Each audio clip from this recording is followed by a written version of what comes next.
Witten, happy Friday. Fenton, happy Friday to you, my friend. And happy to everyone who's joining us. Yeah. And not just that, ladies and gentlemen, as you jump into the chat and the chatter, you might want to wish Jason and Shay a very, very happy anniversary. The two lovebirds met 33 years ago, or 33. 33 years ago. No, we met 33 years ago. Yeah. Yeah. So congratulations, mate. That's a good innings, and may it continue strong for the remainder of the heartbeats on this planet. Thank you, my friend. So, team, as you're logging on, say happy anniversary. Let us know where you're dialing in from as we get warmed up for the day. For those of you who don't know what Wealth and Wine and Wisdom is, welcome. It's great to have you here for the first time. Wealth, Wine and Wisdom, this is really season 2.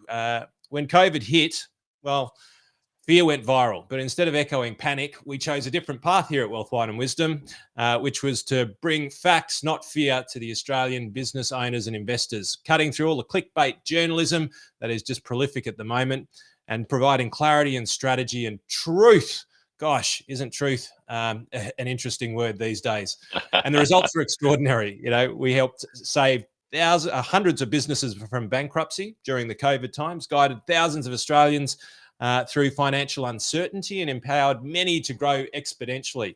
While many froze in fear, our community thrived, which we're pretty damn proud of. Together, we helped people seize one of the most significant wealth creation opportunities in modern history. Now, as the next crisis looms, we're back. National debt soaring beyond $1 trillion here in Australia. Tax reforms under a probable 10-year Labor government threaten the very foundations of wealth building. The housing crisis, well, they haven't done anything to fix that, so let's have a little bit of a talk about that. And one of the most significant wealth transfers in history is about to happen. The $1 trillion wealth transfer coming your way. Yep. This isn't just economic turbulence. It's a complete reshaping of the financial future. Wealth, Wine and Wisdom's your compass, your strategy room, hopefully your unfair advantage. This is your exit plan evolution, the next chapter in helping Australians not just navigate, but capitalise on chaos.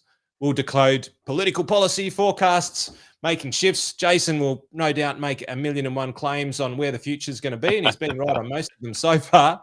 So listen up. This is what we've got to say. Let's decant the week and have a little bit of fun. And welcome to everybody here. This is Wealth, Wine and Wisdom. Mate, what's been happening in your world other than... I feel like I needed a drum roll then or something. Fenton, you were doing great. Fantastic, mate. Good to hang out with you again on a Friday. We're getting our mojo back on. Yeah, I love the afternoons on a Friday, get to share what we've noticed during the week. And it's great to have everyone back on the live stream again this week. So big hello to all of you. There's been a truckload on in the comments, so keep the comments flowing. Now, listen, a quick little PSA update, Andy, and for everyone listening in. If you're on Facebook, the other week, a good friend of mine was putting some stuff in the comments, and he thought I was ignoring him. If you're on Facebook, sadly, some of the comments don't come through. So if you're on my personal Facebook or Andy's personal Facebook, then the comments won't come through on the live stream. So pop over to our Positive Real Estate or Positive Mentor YouTube, and they come through. Anyway, that's a little quick chat. But Fenton, as always, there's plenty going on out in the world of property investing, business, and the market. And certainly we like the idea of taking a little look at what has been happening during the week. What should we kick off with this week, you reckon?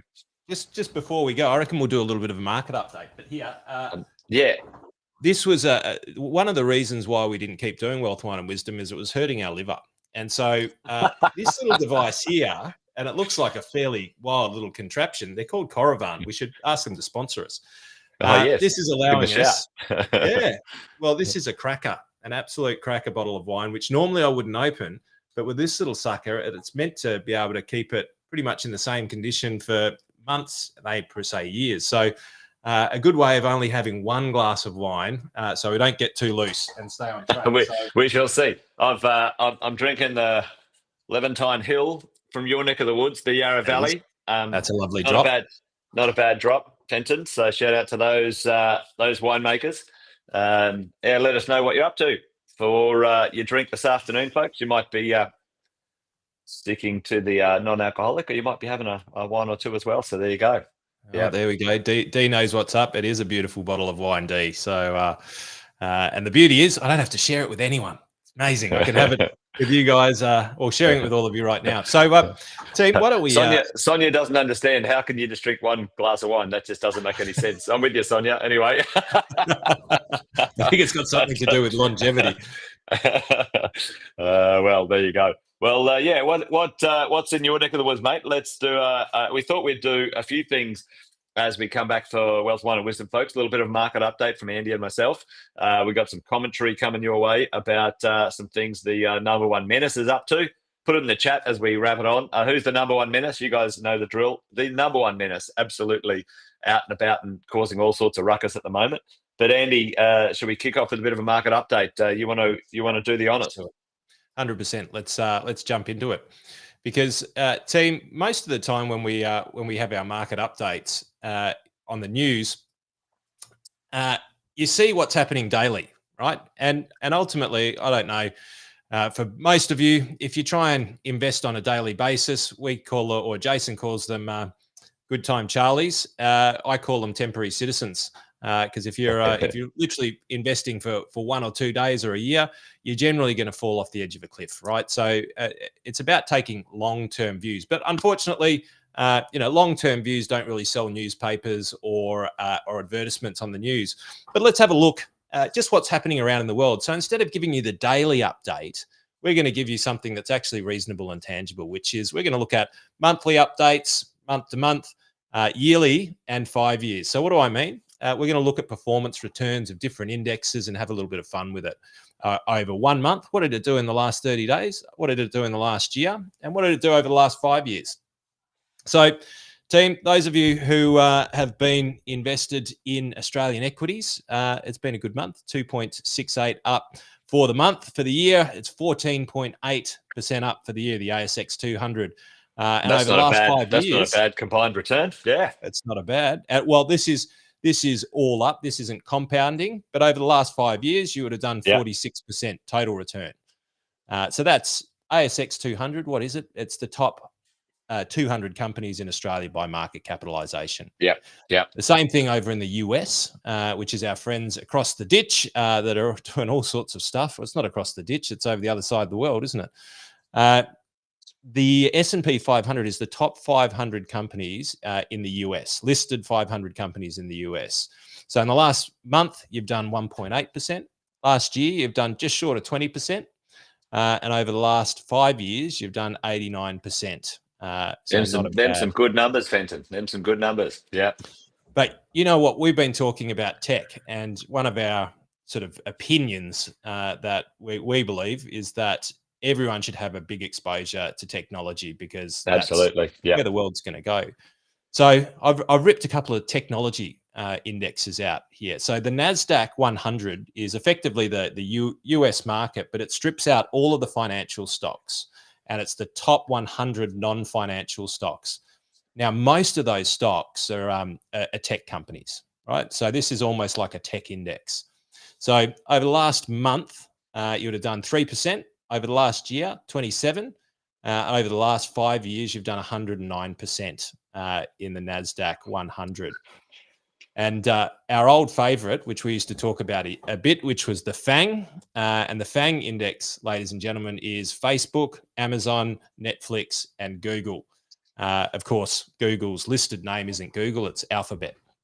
But so those companies, there's an index that tracks the performance of those companies. And this is where it starts to get a bit wild. 2.4% for the year. 2.4% for the month.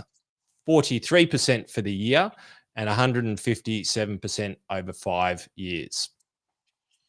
And now, for all of our tin hat wearers and conspiracy theorists, digital gold, which we talked about many years ago during the middle of COVID. Mate, if people actually listened to us at that point in time and opened up their wallets, meaning their digital wallets, this is what they'd be looking at. 8% in the last month. 106% over the last year, and 988% over the last 5 years. Crazy returns. But One this of is my my faves favorite. there, Tesla. Tesla. Now, the reason Yeah. why I brought Tesla up, and we'll bring a couple of like fatty stocks in, because I was chatting with somebody yesterday. It might have been a taxi driver, and they said, "Oh no, Tesla's screwed. I wouldn't invest in Tesla." And they get a bad name because of all this stuff that's happening with Trump and yada yada yada. And yes, there's been some volatility, but Tesla in the last month, 8%, 62% for the year, 232% over the last 5 years.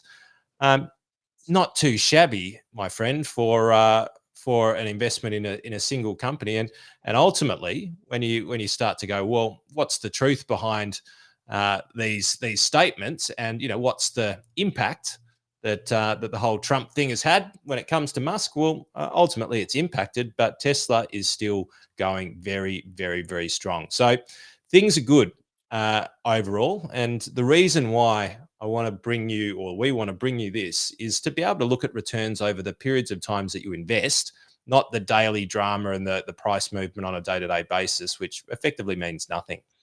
So, mate, that's a little bit of what's going on in my world. What's happening in the property world?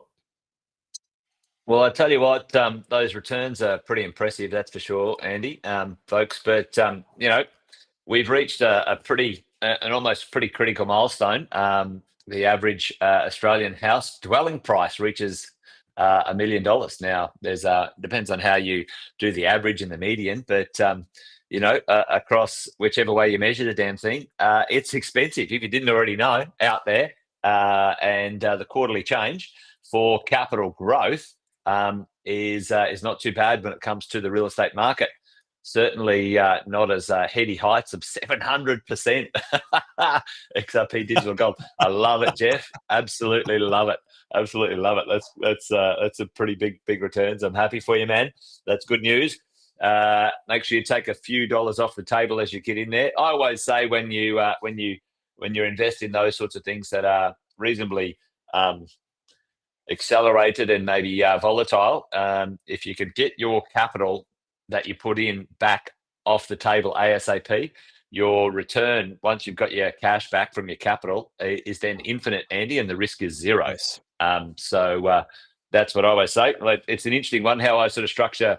So my property investing, once I've got my deposit returned, I take the deposit out of the property, I put it back in my bank account, and that property now is standalone, 100%. Every single dollar that goes up is now an infinite return because I have $0 in that property. So that's the way I look at it. But those returns are fantastic, Jeff. The property market, slow and steady wins the race, certainly when it comes to the Australian property market. But the little cheeky one that's sort of popping up there, Andy, that a few people were saying some pretty average things about. Bad rap. Old Melbourne certainly gets a bad rap because of the political attitude down there. However, don't start you. It's still pretty good quarterly change. Still pretty good. Melbourne still in investing terms quite affordable when it comes to property investments, and I think the top end really pushes the median as well when you have a little look at that. So depending on how you look at the average or the median, the average price in Victoria's still a little bit lower than the other big fours. So it's still a place to look at. But Sydney posting 2% plus. Perth, Hobart. I still don't understand Hobart. What the hell's going on down there? It's a retiree. There's no economy there other than people retiring, and there's nothing to buy, and that's where. Anyway, I won't even. Good on you, Hobart. Well done. I'm glad you're fighting. Yeah, won't be going there hard. anytime soon. Anyway, there you go. Just by the by, certainly not in winter. No, that's good. Well, there you go, Jeff. Happy days, mate. Endless upside now when it comes to dollars and cents because Jeff took his capital out, and it's only up there. So I love that. That's a great investing story. Now, rental inflation, Andy. So we've got two parts of the pie here in the property market. Capital growth still going along quite strongly. We'll talk about why it's going to continue in a minute. But folks, the rental pressure is slowing. Andy, why is it slowing? Folks in the chat, why is it slowing? Now, it's not because supply is coming back, Andy. Anyway, while you're there, folks, maybe chuck it in the chat. Why do you think rental growth is slowing? Folks, put that in the chat, because it is slowing. And so we're sort of settling in at this moment in time at about 4% rental growth, but we were in some circumstances going 10, 12, even 20% in some states, or some locations, some of the cities, as we're going along.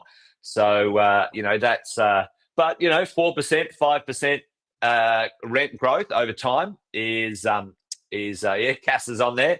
Cash should know affordability, that is for sure. What is happening now, Andy, and folks listening in, the average wage is not keeping up with the pressure. So I was gonna hold a little quiz, but I think I gave the answer right. Maybe I don't think anyone was quick enough to see that one. All right, I'm going to flip over that one there. But look at this. National vacancy rates, folks, plummeted here down to 1.2%. Now, for decades, right, close to 2% on average was about an even marketplace, Andy. Even marketplace, folks. And we are down at 1%. So it is 50% down. It's got to go 100% back up. I don't know what the numbers are in math, but it's a long way down, folks. It's a long way down. 50 Jeff down, is it is 100 up, mate. That's 100% right. Yep. And so what we have right now is serious pressure on rents. They're not going up as fast because people just don't have spare cash, Andy. Like, cost of living, et cetera, et cetera. The rents have just squeezed the average renter's pocket, and we're getting to a point where, unless the government does something or the banks do something to unlock some relief somewhere, I think the rent growth will slow. All right, so that's my call for you guys. Now, that's not a big deal. 4 or 5% a year is not a big deal. It's probably a couple of points above inflation, which is handy. Plus your capital growth, plus your tax deductions, you're still getting a good, gross, net, a gross return on your property deal. So I like that. So, vacancy rates are low. But here's the other thing that we got to keep a quick look on in the market: the number of listings down, right? And they're staying down. They're not coming back up. So there's no point. At no point can I see, folks, that the supply chain is going to bring any of these, any relief back to the rental market. That's not coming. And Jeff, mate, absolutely, there was lower immigration. However, it's still more than the supply, which is, so it's literally more people are coming into the country than houses are being built, and we're done. I tell you, it's a joke. It's a joke, folks. There they go. Oh, Mick, looking forward to seeing you, mate, in October. If you haven't already, folks, make sure you book in for Exit Plan in October. And if you don't know what Exit Plan is, well, reach out. We'll let you know. So, Corey, good to see you, mate. But listen, weekly rental listings down. So that means the stock in the marketplace down a long way. Again, probably close to 50% down.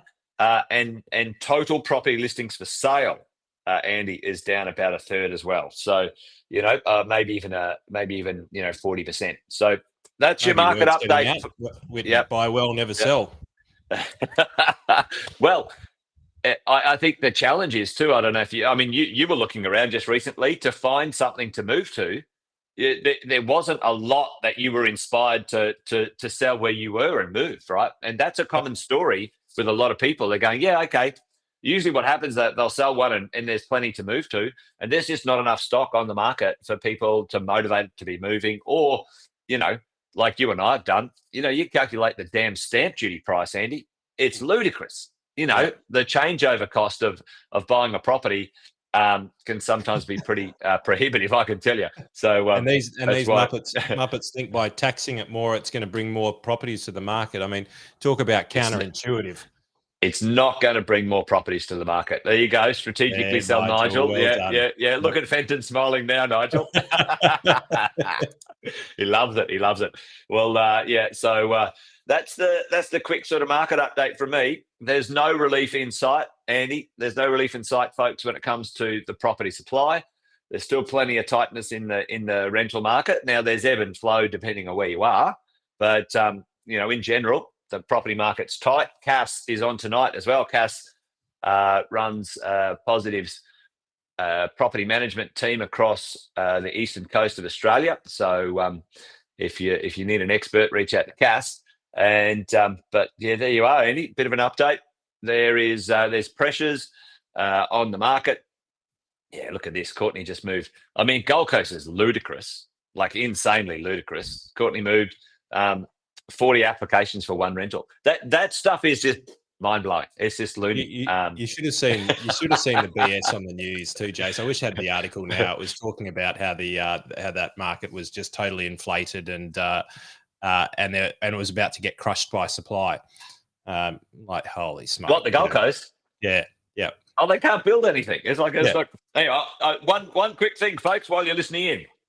Out of the 4 types of property types, you've got an office, you've got residential, you've got industrial, and you've got farming. 4 types of property investing: office, residential, industrial, farming. What land type has grown the most in the last 20 years? Put that in the chat. Whack it in the chat. Whack it in the chat. Office, residential, industrial, farming. Put it in the chat.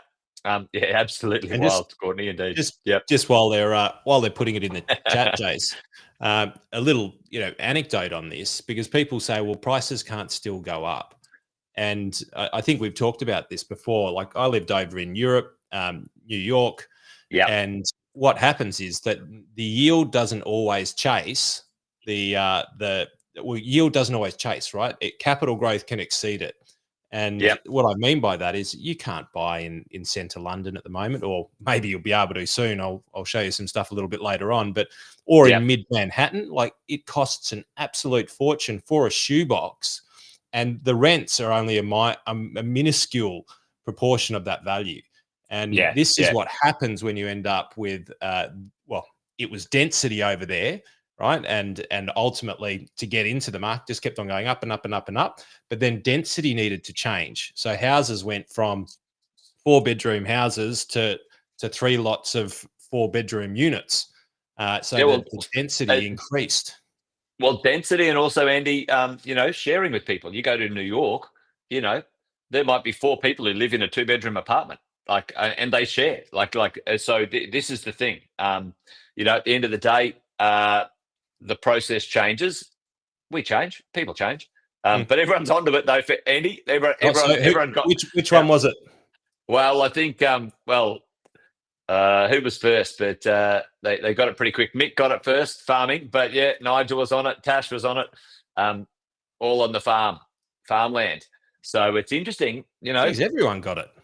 Good quality dirt, folks, makes it work. So it's interesting. We work with a lot of farmers, and they're the richest poor people we know, very sadly. They're not treated very well often when it comes to their leverage of their assets. So Andy and I have been helping them unlock a little bit of that in a smart way. So this is the thing. This is, Andy, like you were just touching on something a moment ago. Capital growth can unlock from the rental yield. And this is what happens when you invest for rental yield. Residential in the bottom end of town kind of does okay, but once it grows, once it ends up being like a capital growth asset rather than a yield asset, the yield is rubbish. It's terrible. But the growth often, if it's located well and it's got some land content and so on, it's pretty good. So you've got to be careful of what you're trying to get. What Shay and I are doing with our portfolio now is looking at, changing a few of our residentials for commercial as we go forward, just to bump the yield a little bit. Our yield income. Yep. For the income, which is something that's worth having a look at. Yeah. Land was so cheap a little while ago, wasn't it, when it comes to land, but farmland. But yeah, it did a big sort of, was running behind, and then it just boomed in the last sort of 7-8 years. Yeah. Yep, absolutely took off like a rocket. Yep. But that doesn't help when you're getting fire levies and all sorts of archaic taxes put on you. Like they're doing it tough, the farmers, just from drought conditions. And then the good old pollies decide, well, while you're down, the good old Australian thing to do in politics is kick a man while they're down and give you a kick. Yeah, it's pretty rude. Wild stuff. Like, did you know that in they're actually passing policies for the green energy now, that the farmers have to leave gates open, otherwise they get fined for government officials to go into the wind farms and things like this, and they're just they can't avoid it. So they're copying it from all angles, the poor farmers. Well, we've got a few strategies for them, Andy. So I'm looking forward to working with a few of them. But that's it from me. Market update done and dusted. But listen, what's going on? Let's do a little bit of a change gears here. What's going on in the market, or not necessarily the market, but have we got a bit of a menace feedback? Maybe I'll put that on the agenda, and you can come back after this.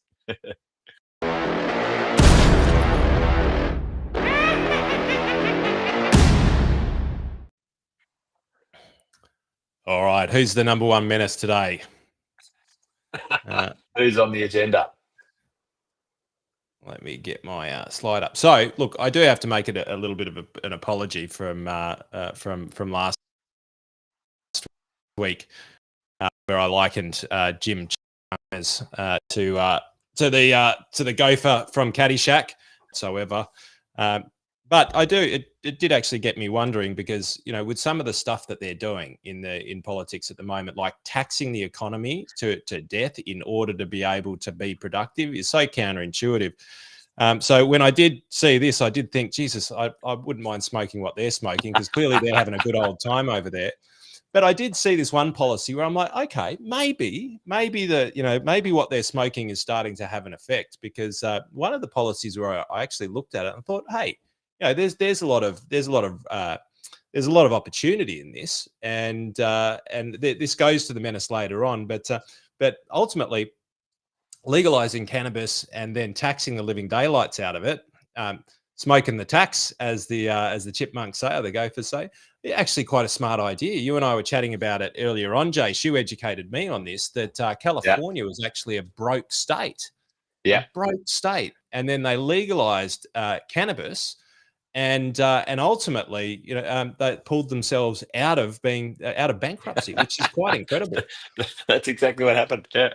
I do caution Australians to get too carried away with this, because unfortunately the way that our politicians work is that if they start to make more money like this, they'll start smoking it and spending it more aggressively than ever, and before you know it, there'll probably be heroin, cocaine, and ice that's legalized as well. But let's just say, out of all the initiatives so far, they must be smoking a bit of it to come up with it. But I reckon it's actually not quite a bad one. But let's have a look at what they're really doing. And I did a bit of a video, which I'll post out on socials later on over the weekend. Yeah. And, this idea of taxing Australia heavily in order to be able to pay back the debt is just dumb. Like, that's why I put the T-shirt here. I do dumb things. Taxing a country in order to pay back debt is dumb. As a business owner, Jace, do you, like, if you've got to pay a debt, right? Do you slow things down, or do you try and ramp up growth and productivity? Like, what do? You spend money, on advertising. Get more dollars how long?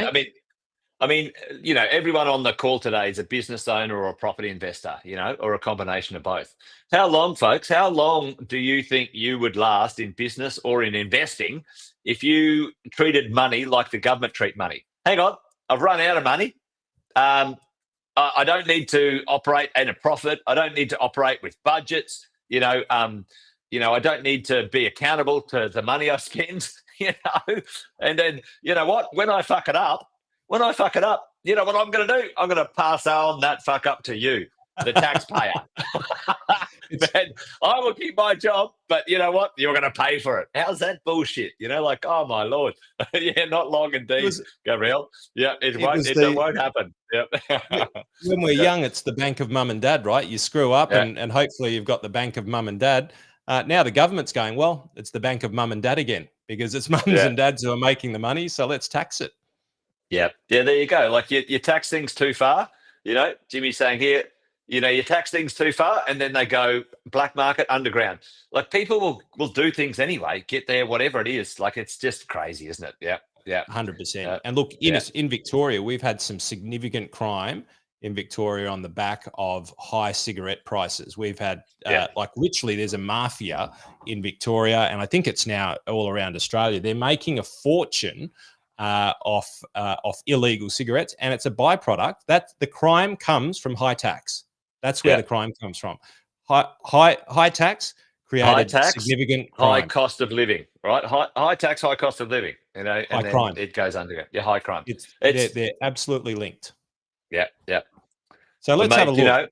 What's going on in the UK? Because folks, Andy and I were talking about this. We were talking about we're talking about this idea as Australians. What do we look at? We're looking at canaries in the coal mine. What are other economies like ours? And I'm not going to talk about today in detail, but I'll talk about New Zealand for property next. Wealth, Wine and Wisdom. But Andy, what's going on in the UK is like a canary in the coal mine for us in Australia. 100%, Len. Canary in the coal mine. I mean, it's a forward warning, right? And as Churchill, he said that those who don't read history books are bound to repeat it. Well, we can just look back, a year and see what's happening. So they've had similar policies in the UK. They're taxing the eyeballs out of industry, and as a result, we can see here 3,790 company directors are reported to have left the UK in the last 10 months. That's in comparison to a number of about 1,000 less for the same period the previous year.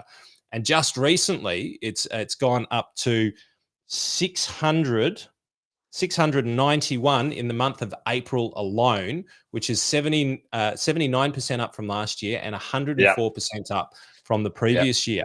So capital and people and businesses, because company directors, ladies and gents, it doesn't mean that the company doesn't exist anymore. It means that they're moving that company offshore.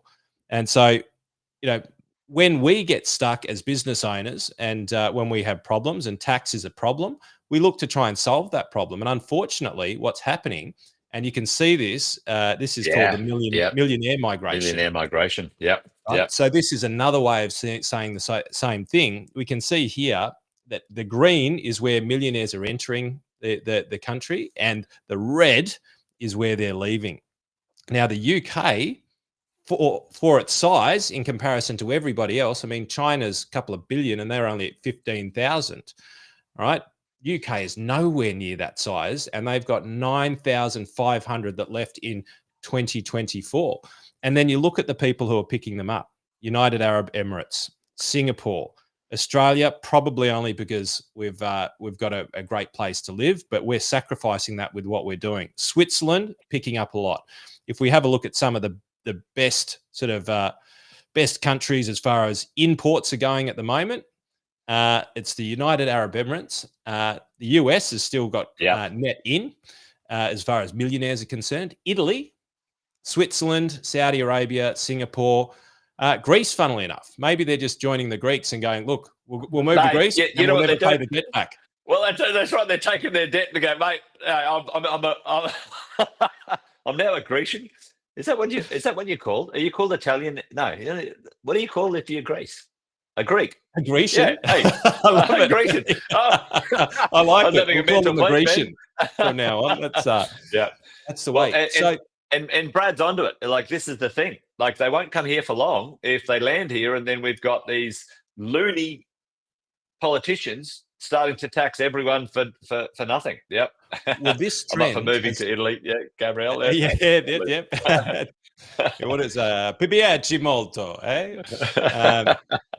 They've got some great wine over there too. A nice Barolo. There. Well, we might need to do a Wealth, Wine and Wisdom from there. We might keep rolling. Get Giacomo and Omar and get the boys from Cozzy and do a little bit of an Italian trip. As a matter of fact, they're doing that next year. They're doing a wine tour.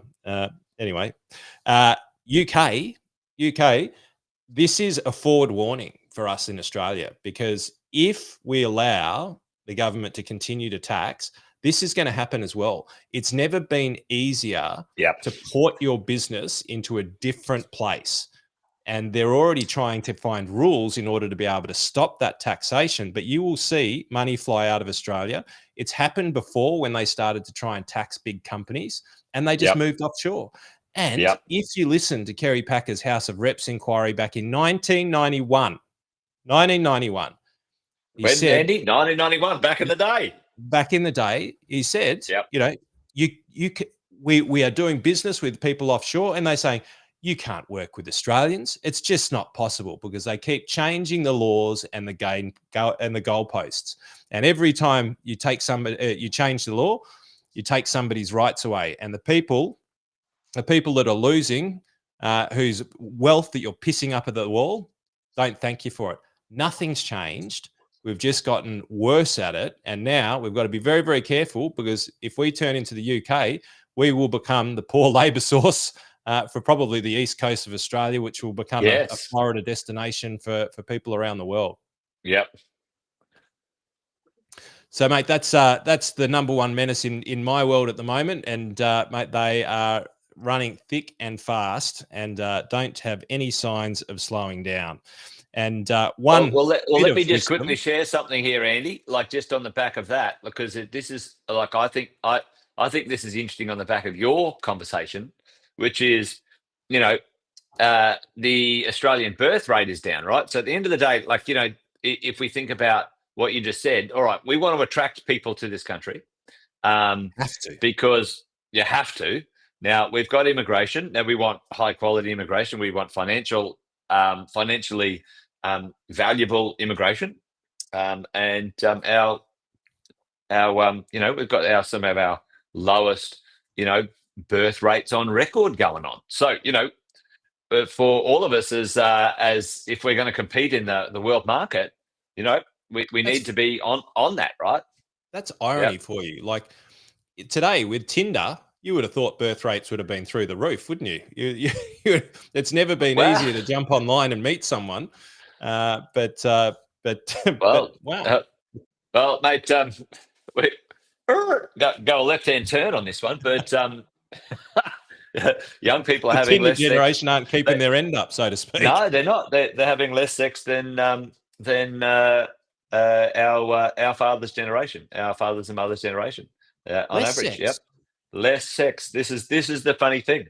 But there's anyway, we could turn left and talk about this one, but we're going to stay straight today, Brendan. I think I want to know why the hump in Australia isn't happening.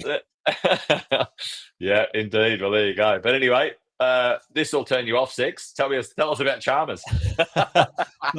So the gopher went to a productivity summit, which is kind of an ironic term for government officials attending.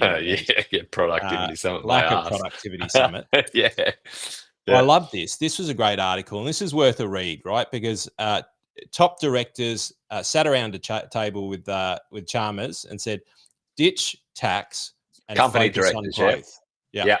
So it had the CEO of Macquarie. Don't quote me. Read the article, but I'm pretty sure it was CEO of Macquarie, BHP, Santos. So you had finance, you had oil and gas represented. You had some really big hitters there, right? Yeah. The top dogs of Australian companies, and ultimately gave them a rail rating. It's basically saying, listen, if you tax this country to its eyeballs, you will cripple the country. But mate, be bold. And this is what I like. So there was a quote, and I don't know who it was from. Be bold, create growth policies, right? Stop taxing. Look at forward growth, and look, that's the reality. If we don't do this, if they don't do this, there is no way we get out of this hole. We don't, not for the next 20 years.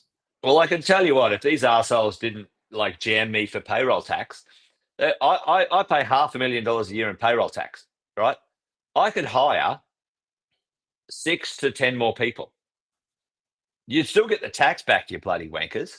Right? Well, yeah, they would then flow on. They'd buy houses and whatever. But you pricks you're just pissing it up the wall. It drives me insane. Like, what do I get for that shit? It's bullshit, right? Absolutely nothing. Yeah, it's lunacy. Yeah, 100%. Yeah. Unfortunately, we don't have any bold politicians. They're not painting a picture for the future of the country. They're worried about being re-elected, and they go, "Oh, we need to pay back the debt." Well, you know what? For fuck's sake, you guys created it in the first place, and now you're jamming us, right? Like, no one said, "Yeah, sign us up for more debt so you can tax us later." That it just grinds my gears, that one, Andy. Yeah, there you go. They're definitely smoking the tax joint, Jace. So we were chatting about some stuff that I want to hear about from you, because taxes don't always hit you in the face like income tax. Well, and they there's some don't call it a interesting. tax, Andy, do they? Well, yes, of course. Why would they call it what it is? But I was shocked. So I'd love you to share what we talked about. I think it was yesterday. It was about some really hidden taxes that have just blown my mind. And from my perspective, I say it's unscrupulous. It's anti-innovation and potentially, crippling in many different ways. So, mate, what's happening over in your neck of the woods? Because I think that people need to hear this. Well, here's a tax, Andy. That's not a tax. It's a levy. Folks, it's a levy. It's not a tax. Yeah. It's not a tax, Andy. It's a levy. No. It's a levy. No. But, anyone who knows what's going on, it's a damn freaking tax, folks. It's going to the governments. It's a tax. You can try and make up a fancy name for it, but it's a tax. Now, there's, short-term letting for people. Victoria is now leading the way in certain things, Andy, and not the things that you bloody Victorians want your state to lead in. The most taxed state in Australia, sadly, and it relies a lot on property taxes.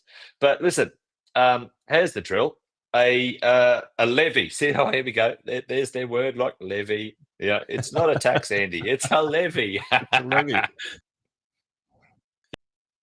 It's a levy. Right. Well, anyway, it's just with another name, for crying out loud.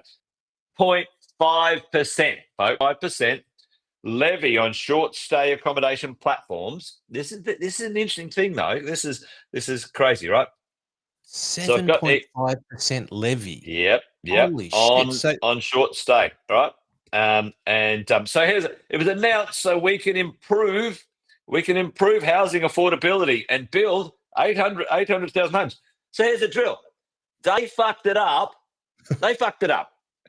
Total, complete, absolute clusterfuck of delivering stock to the market. They're like, oh, that's it. You know what? We'll put a levy on people so we can make you cover and pay for the fuck up.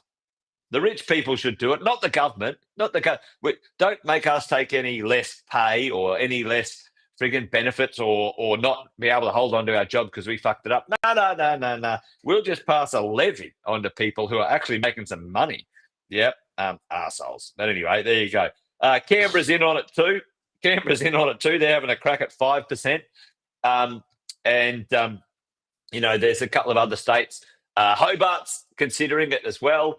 But what's really happened, folks, the state governments are getting in on this one, and the ones that don't have such a bad debt, the Western Australian government's like, yeah, we'll make you register because we want to know who's got what, who's got short-term letting. I get it.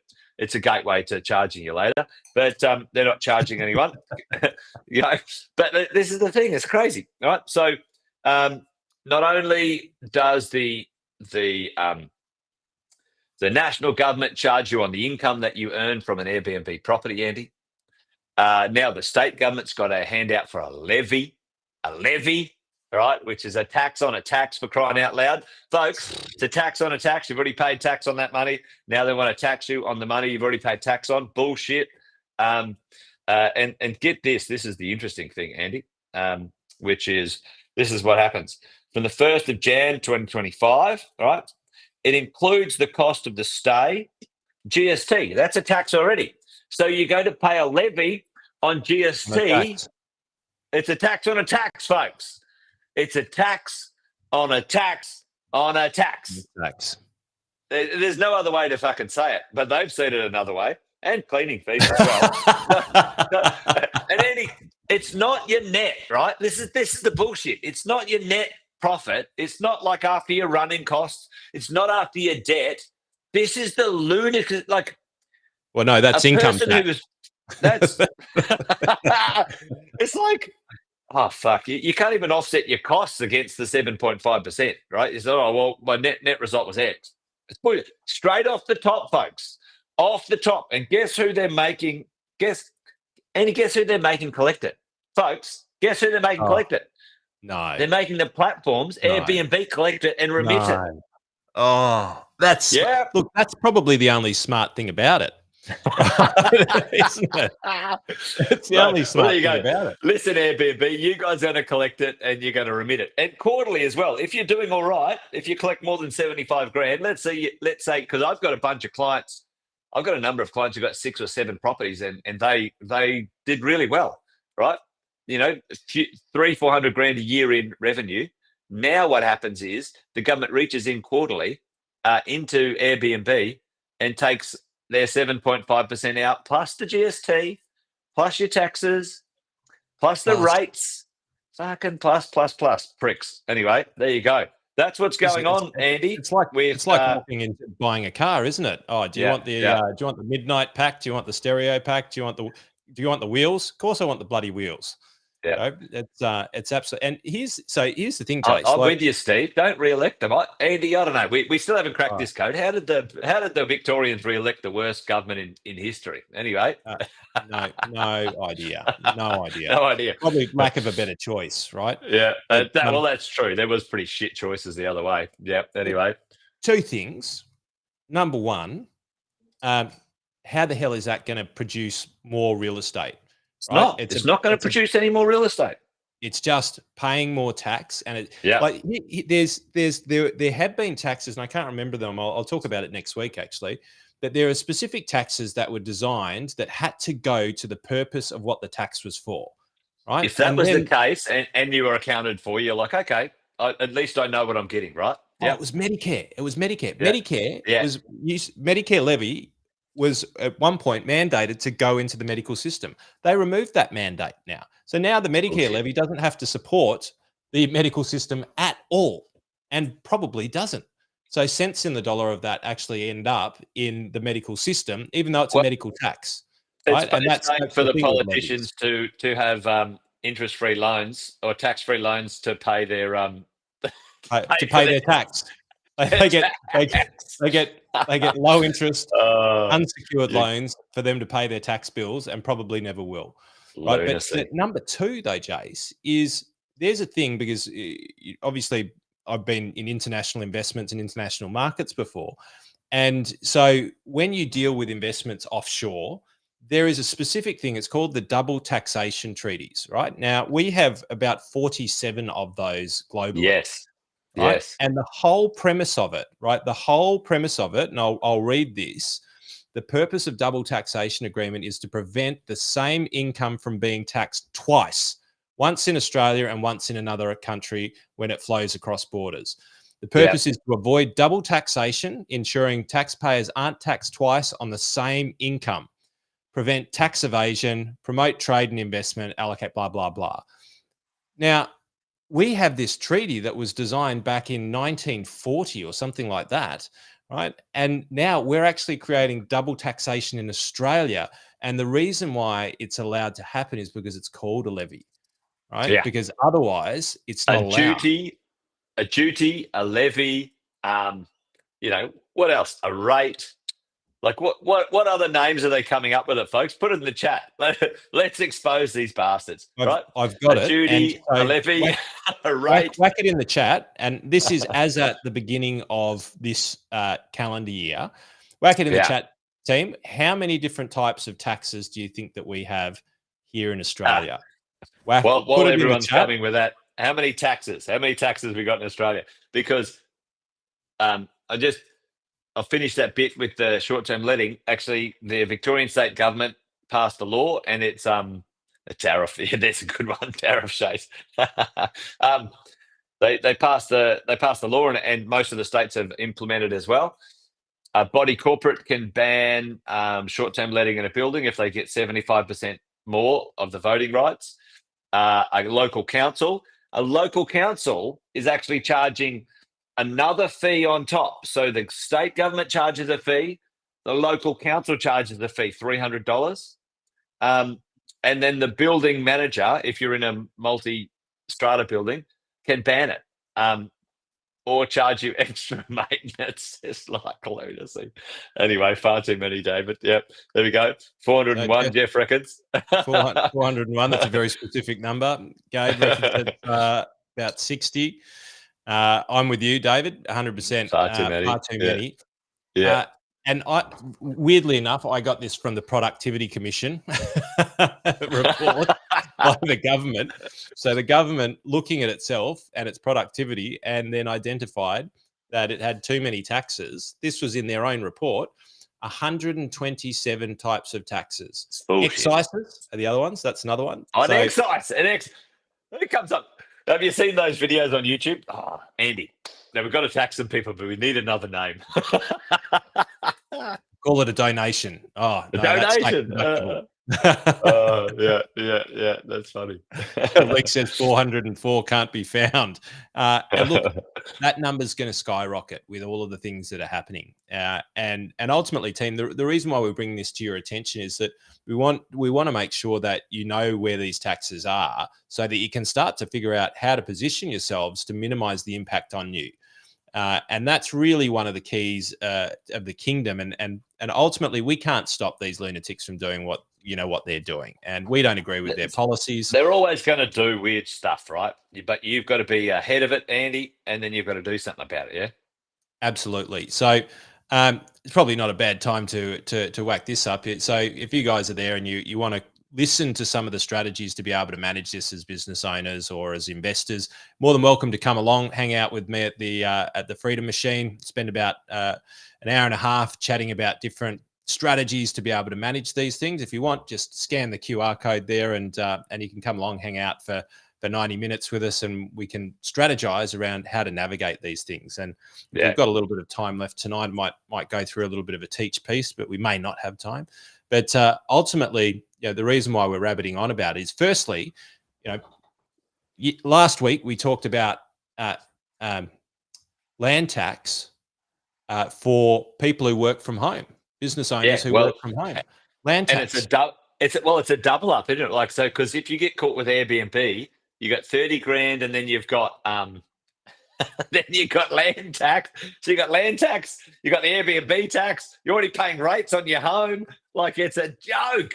They're going to need extra line items in the tax returns, and there's already too many. I didn't even know how they're going to track it, but that's crazy. That's crazy. I did hear, actually, I saw a case, a tax law case, as you do, that the ATO has actually cracked, was able to get into someone's WhatsApp and pull all the WhatsApp chats. Yeah, it's not protected, and they lost their case in the ATO. They were trying to illegally avoid tax. That's not what I'm saying, but the ATO got into the WhatsApp. So there you go. Interesting. Smoke. Yep, holy smoke indeed. Well, they are doing a lot of data matching using AI. Yep. Now, for those of you who don't know, in the most recent budget, the government got about $1 billion, maybe $1.5 billion allocated to them. I don't know the exact number off the top of my head, but it was a big number, and it was to help them collect revenue effectively. And what they've been doing, and I'll find more information on this, because at the moment I'll say allegedly, because I haven't researched it fully. Allegedly, they have data matching and going back and finding, for people who have health insurance who were still listed as individuals rather than couples or families, they're data matching, and they're going back and they're issuing $3,000 to $5,000 fines.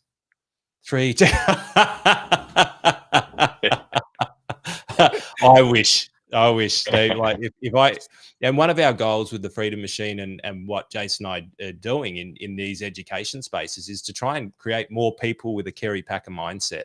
Like him or hate him, whatever you think, he was probably the best businessman, and the one that stood up for business the most in Australia probably ever. There's maybe a couple who are trying to do it now who we support as well.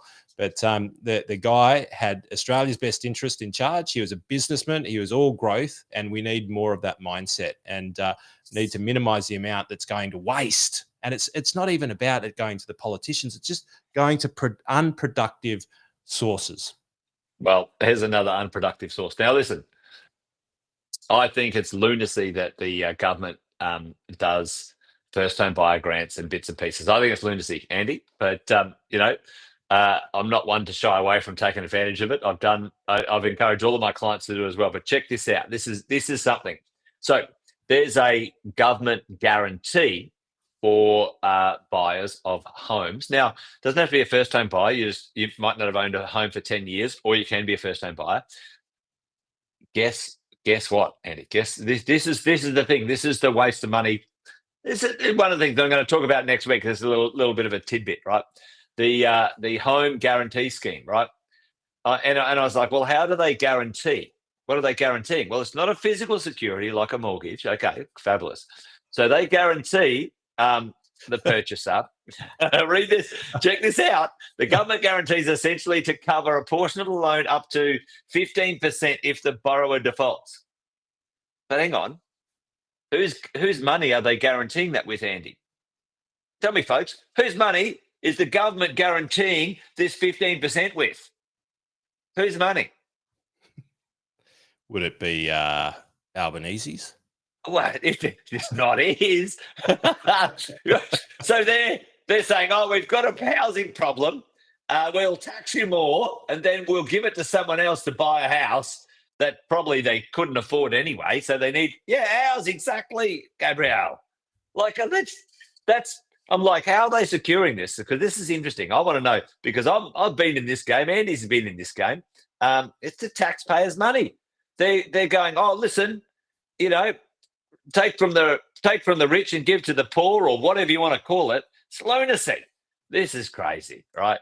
And everyone's going, oh yeah, that's great. Let's help people buy their home. I'm not against it, by the way. I'm not against it in any way, shape, or form. No, because we can push housing prices even further up. Yeah, it's good for me, right? Because I own a property. But listen, at the end of the day, I think that sort of stuff, folks. If and to be honest, Andy, I think sometimes we overvalue the politicians' actual average intelligence. I don't even think they think this stuff through on the other side of it. But anyway, there's I certainly don't overestimate it. I can tell you that much. I tell you what, it's a bit of a boon. But anyway, I'm going to dive into. I'm going to do a canary in the coal mine next week in Wealth, Wine and Wisdom, folks, which is New Zealand. New Zealand's property market, canary in the coal mine. Andy was talking about millionaires leaving, the UK, the largest financial exit in the UK's history when it comes to their wealth. Australia is an attractive place to live because we've got a really great, safe society in comparison to the rest of the world. But if we tax it and we don't manage our society well, then people will leave here too. And Andy, myself, and Shay are traveling actually in September over to a conference called the Nomad Capitalist, which is we're learning about how you can manage your wealth by not only residing in one place in the world, but other places which are maybe more attractive when it comes to a certain amount of wealth at a certain level. So there you go. How legally you can keep more of what you make ultimately. Yep. That's what that's really what it is. Yep. And so another little, if we're looking into the future, Jace, I'm just going to make this call. I can't remember whether I did it last week or not. But they're on the tax joint. They're smoking it up a storm, and I reckon, Jace, that if this 3 million in super that we talked about last week, I reckon if that comes through, they're coming for your principal place of residence next, because they'll open up a way of taxing unrealized capital gains, and it'll be a levy, it'll be a land tax, it'll be something like that. I reckon they're going to put a number on it about 5 mil. Right, I reckon that's probably what it is. And your value over 5 mil, you're going to pay some sort of tax on, or there will be something on it, because they're opening this up, and there's a reason why they're opening it up. Firstly, it's so they can get their grubby hands on the tax, even though they've been told that it's not going to be a productive spend. But also, it opens up the tax legislation to be able to do other shifty things. With other assets that we have as Australians, and ultimately, team. What they did when they passed that law, they're taking your legal rights away. That's what they're doing. And I reckon this is a gateway drug to the principal place of residence. So just be forewarned and forearmed, so that, if these things come in, then you start to look at your strategy and you adjust your strategy. Absolutely. Well, if you want to talk a little bit about strategy, Andy, maybe put that link up. Join Andy next week in one of these webinars where he talks about it. But here's the strategy. Scan that code, Freddie Machine. Andy will be hosting a couple of hours on how to strategize to navigate some of these challenges that we're talking about. But have a look at this, Andy. This is yeah. There is a number of. There's a number of. I talk about this all the time. You know, one of the things about, let's say, if we unlock rental stock in Australia, if you as a government just got your heads out of your bums and said, all right, well, where's all the spare bedrooms? All right, we have got hundreds of thousands of spare bedrooms not being utilized in houses in Australia. Now, the reason a lot of people don't utilize these spare bedrooms for income is because if you create income from it, Andy, it affects your pension and it affects the capital gains tax of that house, right? Or the capital gains tax free portion of that house. Now, it would make sense. These houses exist today. Immediately, the government says, listen, if you're a retiree, if you're there's probably heaps in social housing too. If you're et cetera, you provide a spare bedroom to the rental market right now. It won't affect your principal place of residence capital gains tax free on your house. Tomorrow, Andy, there would be millions of bedrooms and rentals available to the market tomorrow. Yes. With no impact, zero impact to the tax regime, but massive impact to the supply chain. Like, there are solutions right under people's noses, right under the politicians' noses. They don't want to entertain it. They're morons as far as I'm concerned. They're talking to the wrong people when it comes to solving this problem. Do you want to solve it? It's already solved. It's already there. The houses are built. The rooms are empty. You know, just make one decision saying, yep, okay, no problem. Tomorrow, done. Thanks, Jace. We'll move on. You can pay me the billions of dollars you're going to try to build 100,000 houses on, and I've sold it for you. I've sold it for you. Move on. We can get on with that. Yeah. But at the end of the day, anyway, it's crazy, but there's my solution, Jace, Andy. You know what their solution is? It's the empty house tax. Yeah. That's it. That's exactly right. You know what we do? We're going to tax people for an empty bedroom so we can build houses. Like, for fuck's sake. Like, you know that, that's the thing.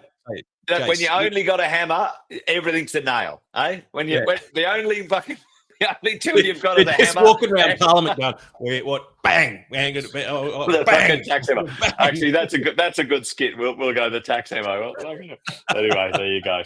The tax hammer. The tax hammer. Anyway, there you go. I can see here. I can see posts going up on your Facebook page as we speak of your lovely wife posting pictures of you talking with me. So I think we might save a few of the teach pieces. Ladies and gents, we this season we're going to spend more time educating as well. So not just awareness around the tax, and we love to get on a soapbox and talk about these things, and we think that you should be aware of them. But like we did in COVID, we're also going to start to bring some practical tools to you that you can start to use to navigate these things, or start to prepare yourself in a way that, you know, is productive, because we can't control them. That's for sure. They're uncontrollable. They are a law to themselves. But we can do our best to try and minimize the impact. And so we'll bring some teach pieces to educate you on what we have been teaching with our clients. Give you the opportunity to come along to some of the free stuff that we do as well, so we can educate you as well. Because ultimately, one of the things that Jason and I are very, very passionate about is educating business owners and investors around Australia, so we can help you on the journey, because you bust your ass to earn the coin. We want to see that more of that stays in your pocket and you can invest in a productive way that sees you ultimately with more for your lifetime of effort. And that's ultimately the reason that we're doing this. And we'll bring a hell of a lot more of that to you. As long as you keep listening, we'll keep talking and sharing everything that we possibly can with you, and try and keep these crazy people accountable, and see whether we can't get that roach out of their hands so they stop smoking the tax joint and maybe pick up a different tool rather than a tax hammer to start, getting Australia forward and ultimately being able to live in the great country that we are as a great country, but not as a tax to the eyeballs country that sees us, close to a third world nation. Agree, mate. There you go. Well, folks, thanks for joining us again. Wealth, Wine and Wisdom, episode 2, done and dusted this week, but been great to hang out with you, Fenton, as always. I'm stuck with one glass today. I've got to go out to dinner with my lovely wife in a minute, so that's why I'm taking it easy. And it's a good one. I think we're onto a good thing. Neither of us was slurring, and so hopefully that was even better for you and the audience. So tonight, I guess we made sense. It's a good night from Jason Murdoch, and it's a good night from Kerry Fenton. Kerry Fenton or Andy Packer? I think I like Andy Packer. Good night, folks. Thanks for joining us. Have a great weekend. Good to see you. Join us again next week. Been awesome to have you here. Same bat channel. Yeah, that's it. See you next week. Happy anniversary, mate. Enjoy. Thanks, folks. Thanks for watching another episode of Wealth, Wine and Wisdom. Make sure you like, subscribe and turn on the notifications so you never miss a thing, folks. We'll look forward to seeing you next time. Debrief the week with Wealth, Wine and Wisdom. Every Friday at 5 p.m. Victoria and New South Wales time. We know that Queensland, South Australia, WA have different time zones, as does Darwin, but we're sure that you can do the calculations depending on whether it's daylight savings or not. You can also catch up on all the episodes wherever you get your podcasts. Make sure you check out the Positive Mentor podcast from our 6-star team at positivementor.com.au.